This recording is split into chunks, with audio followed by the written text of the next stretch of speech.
انت فعلا لو ملحقتش نفسك فانت كده بتضيع سنة من عمرك على الفاضي. السلام عليكم ورحمة الله وبركاته. دفعة 2025، ازيكم؟ عاملين ايه؟ الاخبار؟ انا اسلام من دفعة 2023 علم علوم. جايين ان شاء الله في الفيديو ده عشان نتكلم عن موضوع مهم جدا. اولا طبعا نصايح شهر واحد.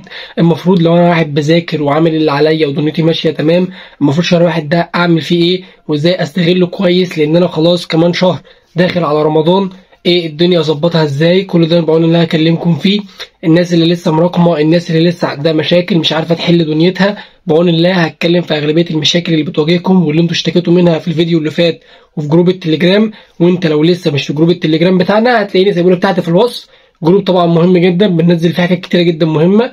اي حد عنده مشكله بفضل الله سبحانه وتعالى بنحلها، فانصحك لو انت مش في الجروب اشترك فيه. المفروض تعمل ايه في شهر واحد؟ انا كواحد دلوقتي منتظم في المذاكره ومنتظم في الدروس، اعمل ايه في شهر واحد؟ المفروض في شهر واحد ده بتستغل الوقت بتاعه كله في حل الاسئله. طب ده ليه؟ المفروض احل مساله ازاي وانا عندي ضغط دروس كبير جدا وامتحانات شامله والكلام ده؟ هقول لك جنب الحاجات اللي انت بتعملها دي لازم ان انت تحل اسئله قدر المستطاع من كتب خارجيه وكذا كتاب. ما تعتمدش على كتاب المدرس بتاعك او على كتاب واحد. لو انت مثلا لغايه دلوقتي في اسئله معينه بتقع قدامك في المواد كلها مش ماده معينه، في سؤال معين كده معقدك كل ما يجي لك بتحله غلط، فانا زي ما قلت لك في كذا فيديو بتكتب السؤال ده على جنب وتبتدي تشوف اخطائك ايه عشان تتجنبها. محتاجه منك ان انت تعمله ان انت تحل وتكثف الحل على قد ما تقدر. طيب دلوقتي انت لما بتيجي تحل بتلاقي اسئله كتير جدا بتحلها غلط، اعمل ايه؟ هقول لك خد الاسئله اللي انت تحلها غلط دي اركنها على جنب واعرف الصح بتاعها ايه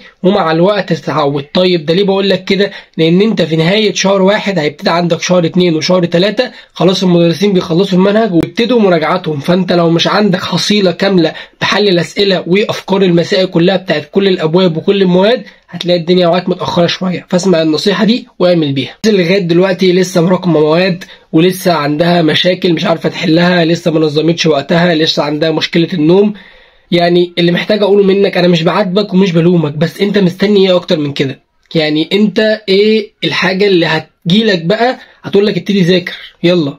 ما انت خلاص انت داخل في شهر واحد، معاك 6 شهور مثلا من اول شهر واحد لحد شهر 6، هنقول ان هم 6 شهور هتلحق تعمل فيهم ايه ولا ايه؟ انت لما بدأتش الفترة دي انت حرفيا بتضيع نفسك. ما تقنعنيش ان انت في نص واحد او في اخر واحد هتبدأ منهج الثانوية العامة والدنيا معاك هتمشي تمام. سيبك بقى من ان ربنا سبحانه وتعالى هيقارنك مع اللي هو بدأ من اول السنة والكلام ده، ملناش دعوة بيه.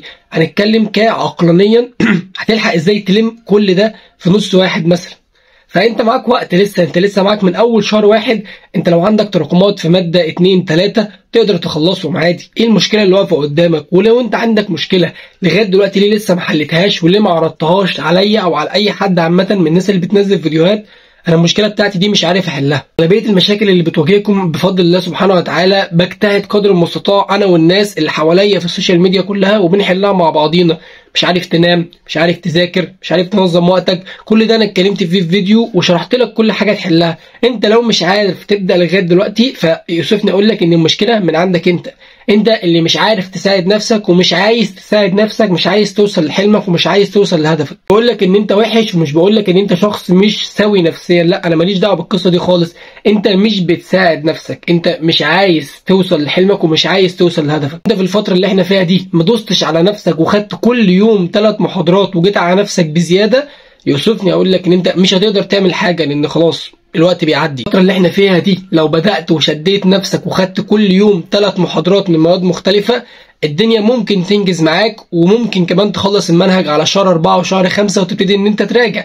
بس تدوس على نفسك اللي هو انا هعمل اللي عليا وزياده، مش هستنى اي حاجه ومش هستنى لبكره، انا هبتدي من اول دلوقتي وهذاكر من اول دلوقتي وهنظم وقتي وهعمل جدولي وهعمل كل حاجه. انت لغايه دلوقتي عدم بدءك في منهج الثانويه العامه مشكله معينه، تعالى اعرضها عليا، ولو ما حلتهاش ليك يبقى اعمل اللي انت عايزه وقول عليا ان انا راجل بقول اي كلام وبقول كلام على الفاضي. الناس اللي بفضل الله كلمتني في مشاكلهم وحليناها يا ريت تكتبوا تحت في الكومنتات تعرفوا الناس اللي احنا بنساعدهم ومش بنضحك عليهم، واللي بيبقى عنده مشكله بيحلها وبنتابع مع الناس نشوف عملوا ايه في مذاكرتهم ونسهل الدنيا مع بعضينا عشان انت توصل لحلمك وتوصل لهدفك. ما انت زي ما انت هتتبسط انا برضه هفرح ان انا قدرت اخلي شخص يعمل اللي عليه ويعمل زياده اللي عليه وينجح ويبقى حاجه كويسه ويبقى احسن مني واحسن حد في الكون، دي حاجه هتبسطني مش هتزعلني. معنى المجموع اللي انت جبته ده او هتجيبه بعون الله ان هو عالي او قليل، ان انت كده عملتش اللي عليك وان انت كده عملت حاجه وحشه، دي بتبقى نصيب برضو، بتبقى ارزاق بتاعت ربنا سبحانه وتعالى. بس عمر ما في الدنيا دي كلها ربنا سبحانه وتعالى هيقارن بين حد تعب وعمل اللي عليه وحل وذاكر وما نامش بواحد تاني دخل الامتحان وغش وجه اخر شهرين شد نفسه وشويه مراجعات ودخل الامتحان بيهم. حتى لو ده نجح وجاب مجموع اعلى منه، ربنا سبحانه وتعالى بعد كده مش هيوفقه في حياته، لان هو استعمل طريقه حرام وغش. عمر ربنا سبحانه وتعالى ما هيوفقه في حياته ولا هيسعده في دنيته. اللي احنا فيها دي المشكله اللي سايده قوي عند الناس. انا مش بعرف اذاكر كلمات الانجليزي، انا مش بعرف انظم وقتي، انا مش بعرف انام، انا ممكن انام بال8 وال9 ساعات. دول اغلبيه ال3 مشاكل اللي بتواجهكم، وهتكلم فيهم دلوقتي سريعا عشان ما اطولش عليك، عشان تشوف مصلحتك وتشوف مذاكرتك. هسيب لك تحت في الوصف شويه فيديوهات مهمه جدا مهمه جدا لازم تتفرج عليها، تعرفك ازاي تنظم وقتك، ازاي انت تعمل جدول لنفسك، ازاي تخلص كل المتراكم. هسيبهم لك تحت في الوصف، يا ريت يعني تخش تتفرج عليهم. الفيديوهات بتاعتي الحمد لله بتبقى سريعه جدا، اقصى فيديو 8 دقائق بس ببقى قايل فيه الخلاصه كلها واللي انت محتاجه. فكره النوم انا اتكلمت فيها كذا مره، ومع الاسف في ناس نفعت معاها وفي ناس ما نفعتش معاها. اللي هي ايه؟